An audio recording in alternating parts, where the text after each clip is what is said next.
ഞാൻ ഗീ ആപ്ലിക്കേഷൻ്റെ വീഡിയോ ഇട്ടപ്പോൾ കുറച്ച് പേര് എന്നോട് മൗത്ത് അൾസറിൻ്റെ കാര്യം ചോദിച്ചിരുന്നു കേട്ടോ. അപ്പോൾ ട്രീറ്റ്മെൻറ്റ് സമയത്ത് മൗത്ത് അൾസർ എന്ന് പറഞ്ഞത് ഒരു കോമൺ ഇതാണ്.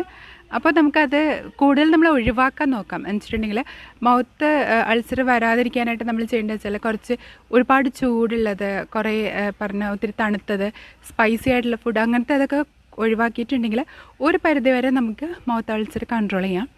ഇൻ കേസ് വന്നിട്ടുണ്ടെങ്കിൽ ഒരു 4-5 ഹോം റെമഡീസ് പറയാം. അതിലൊന്ന് ബേക്കിംഗ് സോഡയും സോൾട്ട് കൂടെ മിക്സ് ചെയ്തിട്ട് നമ്മളൊരു കുറച്ച് വാം വാട്ടറിൽ ഇത്തിരി എന്താ പറയുക നേരിയ ചൂടുവെള്ളത്തിൽ അത് രണ്ടും കൂടെ അര ടീസ്പൂൺ ബേക്കിംഗ് സോഡയും അര ടീസ്പൂൺ സോൾട്ട് കൂടെ മിക്സ് ചെയ്തിട്ട് നമ്മളൊന്ന് ഗാർഗിൾ ചെയ്യുക. അതൊരു 3-4 ടൈംസ് ഒരു ദിവസം ചെയ്തിട്ടുണ്ടെങ്കിൽ നല്ല വ്യത്യാസം കാണുന്നുണ്ട്. പിന്നെ ഉള്ളത് നമ്മൾ ആ ഏരിയയിൽ coconut oil, virgin coconut oil അത് അപ്ലൈ ചെയ്തിട്ട് കുറച്ച് കഴിയുമ്പോൾ തുടച്ച് കളയുക. പതിയെ വേണം, അത് നമ്മൾ എന്താ പറയുക കൂടുതൽ ഇതാവരുത്.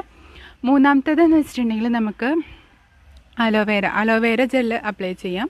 അതും ഈ പറഞ്ഞ പോലെ കുറച്ച് കയ്പുണ്ടാകും, പക്ഷേ അപ്ലൈ ചെയ്തിട്ട് തുടച്ച് കളയണം. പിന്നെ ഡയബറ്റിക് ഒന്നും അല്ലാന്നുണ്ടെങ്കിൽ ഹണി ആപ്ലിക്കേഷൻ വളരെ നല്ലതാണ്.